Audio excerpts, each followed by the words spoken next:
We're going to take a look at DNA replication in this lecture. There's actually two ways that genetic information can flow in cells. So we have the central dogma and also vertical gene transfer, and we've talked about both of these before. So remember that the central dogma or the central principle of biology is just going from the gene in the DNA and transcribing that into the messenger RNA, and then we'll use the ribosome to translate the messenger RNA. So we'll read the code and then make that protein coded for by the gene and the DNA. So that's our central dogma, and that's what's pictured over here on the right. Okay, and then we also have vertical gene transfer. And remember, vertical gene transfer is just where the cell is reproducing. And so maybe we've got this bacterial cell here, its chromosome, and when it goes to divide, it's just going to make a copy of its chromosome. And then each of its daughter cells will get a copy of that chromosome. And so they call it vertical gene transfer because the genetic information is being passed from one generation down to the next generation. So it's vertical because it's going down the generation. So in this picture over here on the right, vertical gene transfer is shown here on the left.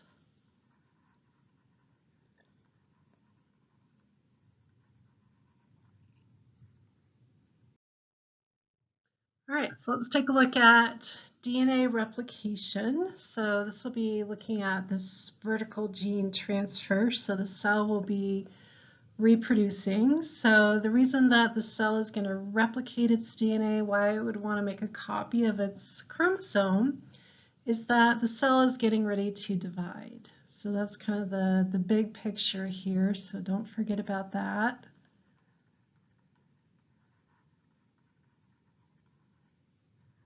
Because you need to make sure that each of the daughter cells will get a copy of each chromosome.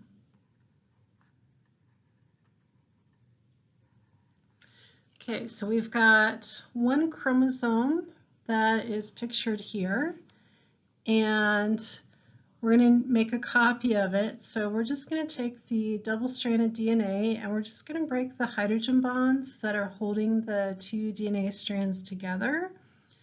And then we're going to use each of these old parent strands that are in blue as a template, and we're going to make a complementary new strand to go with each of the old parent strands. So the new strand will be here in purple and the old parent strand will be here in blue. So we're going to say that synthesis is semi-conservative.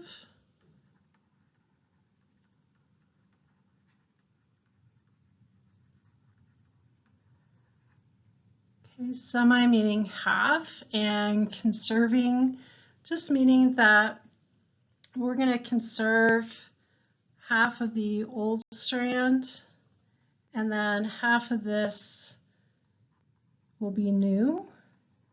So this chromosome that we've copied here, half of it's going to be new and half of it will be old. So that's what we mean by semi-conservative.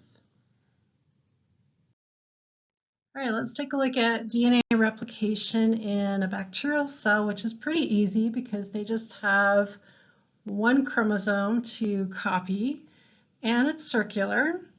So they're going to start replicating their chromosome at what's called the origin of replication. So there's just a sequence in the DNA that the enzymes that are going to do the DNA replication will recognize and say, okay, that's where we need to break the hydrogen bonds, separate the DNA strands there, and then the enzymes are going to start going around both directions.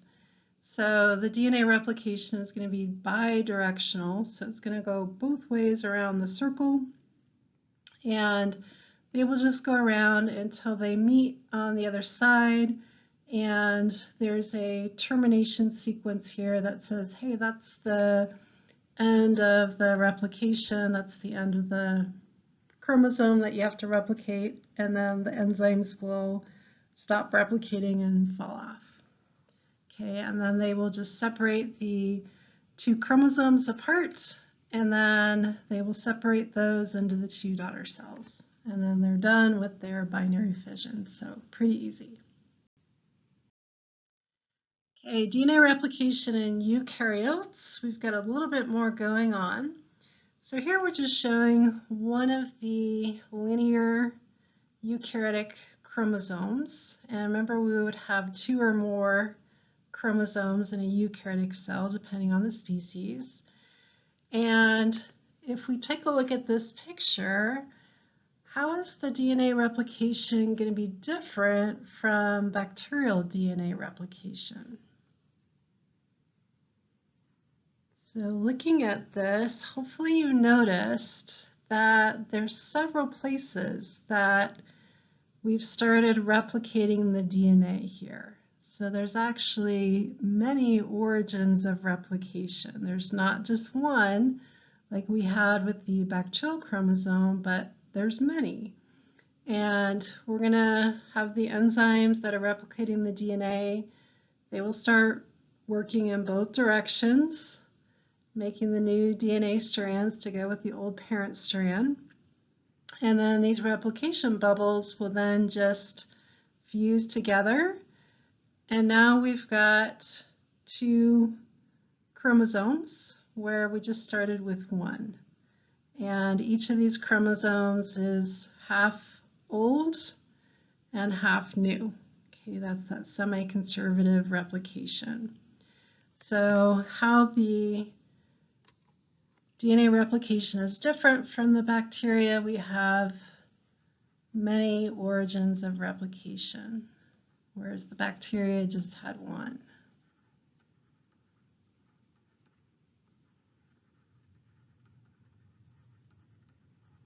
And the reason that eukaryotes have many origins of replication is if you think about how much DNA they have compared to a bacterial cell, they've got a lot more, right? They've got two or more chromosomes that they've got to copy, and so if you only had one origin of replication per chromosome, that would take you a long time to copy all those chromosomes. So it speeds it up if you have many origins of replication on each chromosome. All right, there's a lot of different enzymes that are involved in DNA replication. I know that you've learned these before, so let's just review these. So we'll go through and actually look at a picture of these. I think that'll be a little bit easier, but they're all written down here what they do. And then let's just answer this question down here on the bottom, just kind of reminding ourselves just to kind of tie this in with the antibiotics that we just learned about. So remember, there was an antibiotic that kills bacteria by inhibiting the enzyme topoisomerase. And topoisomerase is going to undo all the knotting and the twisting in the DNA during DNA replication.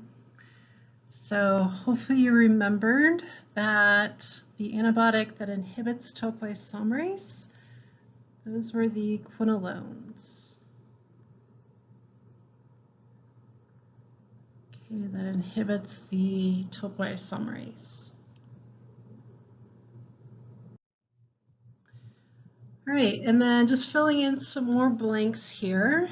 The enzyme that's actually going to make the new strand of DNA is called DNA polymerase III. And it's going to be reading that parent template strand in the 3' to 5' direction.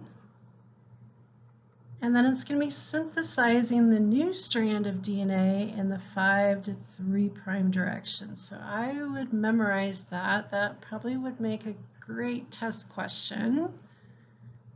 So I would know those directions. So if you have your DNA here and you've got your template parent strand here,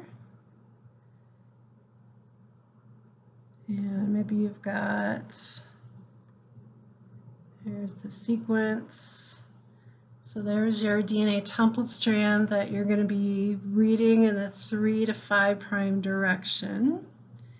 And then the new strand that you're going to make to go with this old parent strand is going to be made in the 5 to 3 prime direction.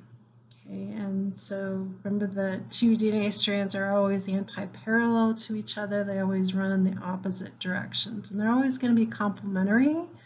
So if you remember apple tree and chewing gum, that will help you keep those straight. So A's and T's, C's and G's always go together. Okay, so the reason that this new strand can only be made in the 5 to 3 prime direction is because the 3 prime end has a hydroxyl group on it, whereas the 5 prime end has a phosphate group on it. And you can only add new nucleotides to this 3 prime end where there's this hydroxyl group, because that's pretty easy to chop off. But you can't add nucleotides to the 5 prime end because it's really hard to chop that phosphate group off. Okay, so you can never add to the 5 prime end, so you can only add to that 3 prime end. So that's why we have the directions that we do. So just memorize that you always have to read in the 3 to 5 prime direction, and we're going to be synthesizing or making the new DNA strand in the 5 to 3 prime direction. So just memorize that. Okay, and then taking a look at this picture, we've got our old parent template strand here on the right. And then here's the new strand that we're making. And you can see our 3 prime end is right here with the hydroxyl group. And here you can see our next nucleotide that we're going to be adding in here. We've got a T to go with that A on the old strand. And answering our questions here, is this an anabolic or a catabolic reaction? So we're making this new strand and we're making it bigger, right? We're making it longer. So this would be an anabolic reaction, right? Because we're making a larger molecule. And because this is an anabolic reaction, this is an endergonic uphill reaction. We've got to put energy in to get this reaction to go. So looking at this picture, do you see anything here that would supply the energy to make this reaction go, to drive it up the hill? Okay, so hopefully you notice that the nucleotide here has 3 phosphate groups, right? And what we're going to do is we're going to chop 2 of them off. And these covalent bonds that are holding the phosphate groups on, they store a lot of energy. So when you chop those phosphate groups off, that releases a lot of energy. So that's where the energy comes from to drive this reaction. Okay. All right, and then also during DNA replication, we have to deal with a leading strand and a lagging strand. So let's look at a picture of this. So here we've got our old parent template strand in the dark blue, and then we've got the new strand here in the light blue. Okay, and we're just going to look at 1/2 here of the replication bubble. And this top light blue strand, our new strand that we're making here, this is our leading strand.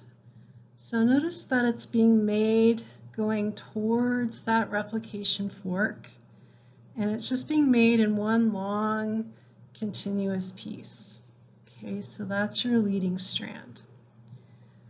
The lagging strand, Okay, they call it that because it lags behind. It takes a little bit longer to make. And it's going to be made in several small pieces called Okazaki fragments, just named after the scientist that discovered this. So the first Okazaki fragment is actually right here. Okay, and then our second Okazaki fragment we made is right here, and then our third one is right here. So we're going to make our first Okazaki fragment going away from the replication fork. And then we're going to be backing up, and then we'll make our second Okazaki fragment, again going away from the replication fork. Oops, the little pointer here is not working too well. And then we'll back up and make our third Okazaki fragment, again going away from the replication fork. Okay, so that's the lagging strand. All right, and then we'll talk about all of these enzymes on our next picture here. All right, let's take a look at this picture that has all of the enzymes used in DNA replication on it. And there's also a nice tutorial animation that also shows DNA replication as well if you want to watch that at home. So this link is here on the bottom. And we're actually going to start over here on the far left. And we actually don't have in this picture, but the topoisomerase enzyme would be running here ahead of the helicase, which is in green. So this is topoisomerase.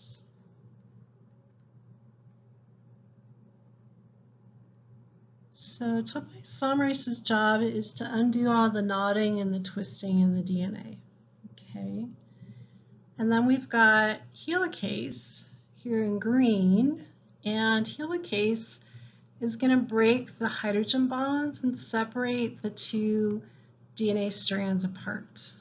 Okay, and then to keep the DNA strands from going back together, we have these gray things here. These are the single-stranded binding proteins.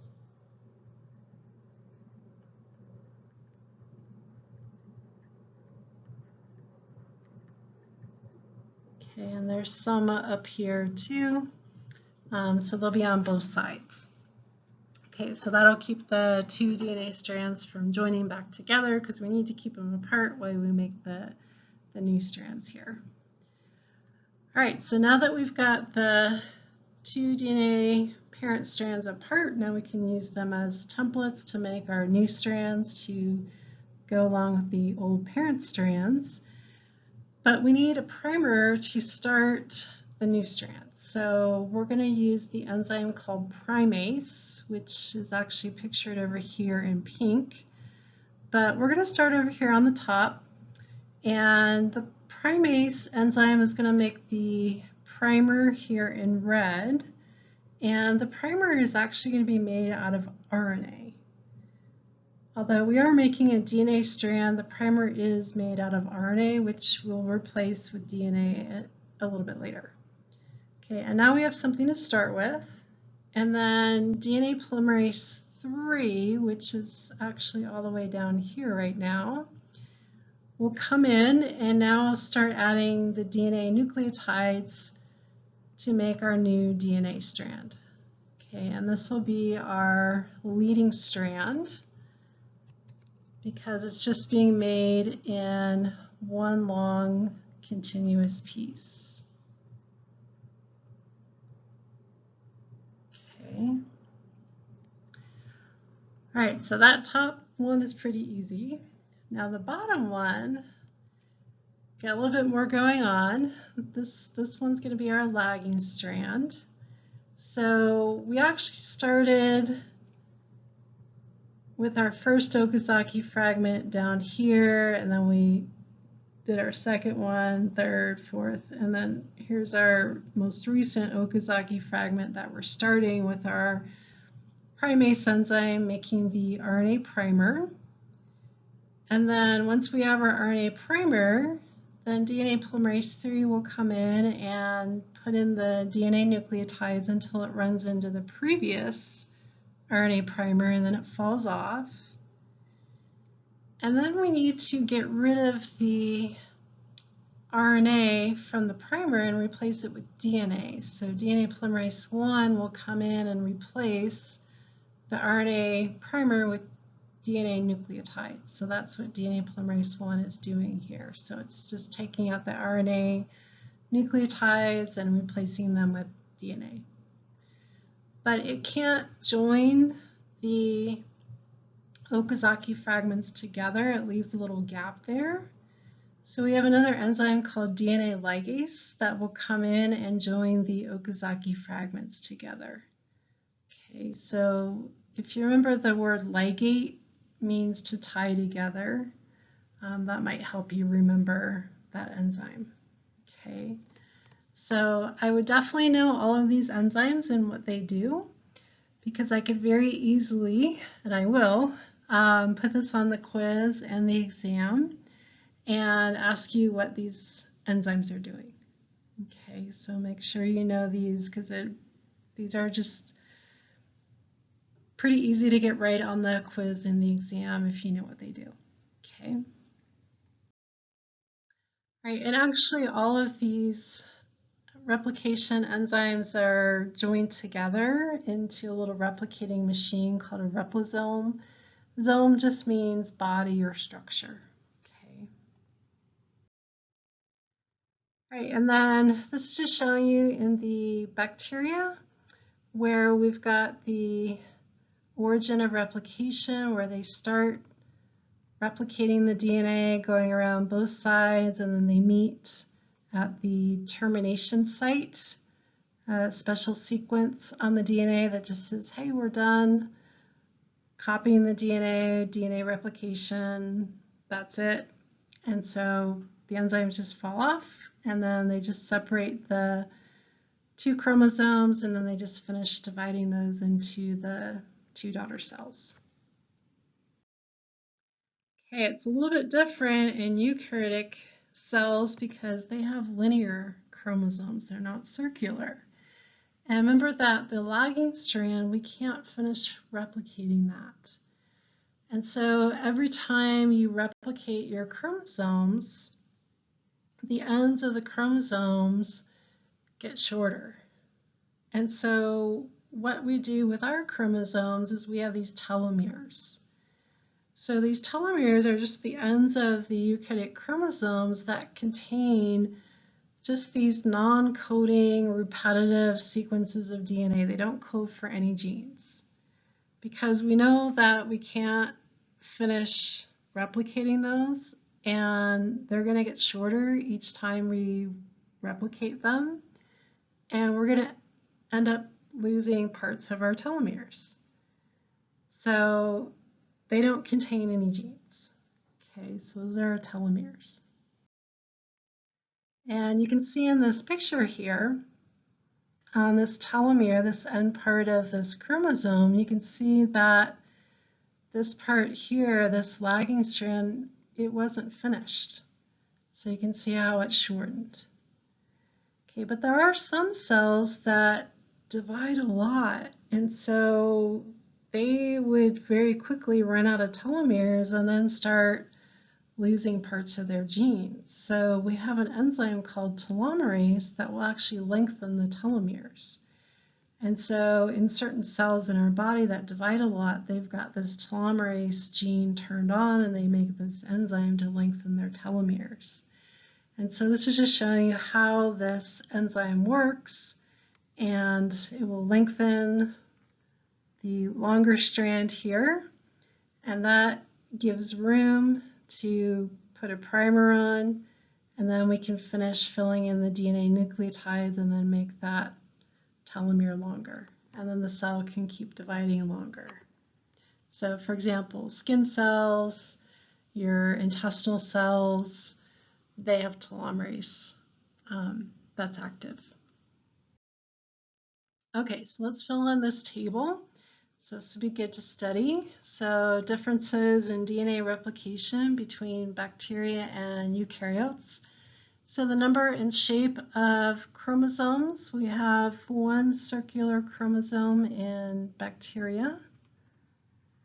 And then the eukaryotes have 2 or more linear chromosomes. And the number of origins of replication per chromosome for bacteria, they just have 1. And then eukaryotes will have many origins of replication on each chromosome. And then as far as the rate of DNA replication, bacteria are going to be pretty fast. They're going to be very quick at replicating their DNA, whereas eukaryotes are going to be slower because they just have a lot more DNA to replicate. And bacteria do not have any telomerase because they don't have any telomeres. Their chromosome is circular. They don't have any ends to their chromosomes. And eukaryotes do have telomeres and they do have telomerase. And then just the last thing, plasmids that we find in prokaryotic cells, and there are a few in some eukaryotic cells like some yeast. Plasmids do replicate as well. So they replicate a little bit differently though. They're interesting. So what they do is they're double-stranded. So they've got the 2 strands of DNA. And what happens is one strand will get a nick in it. So it'll break. And then the one strand just starts pulling off the circle. And then where it leaves, the single strand that's left acts as a template and we'll make a new strand to go with it. Okay, so it just goes around. So we call it a rolling circle replication because it just rolls around and makes a new strand to go where the old strand had been pulled off. And then this old strand that gets pulled off, then you can just make a new strand to go with that one too. Okay, and then you can pass that on to the daughter cells as well.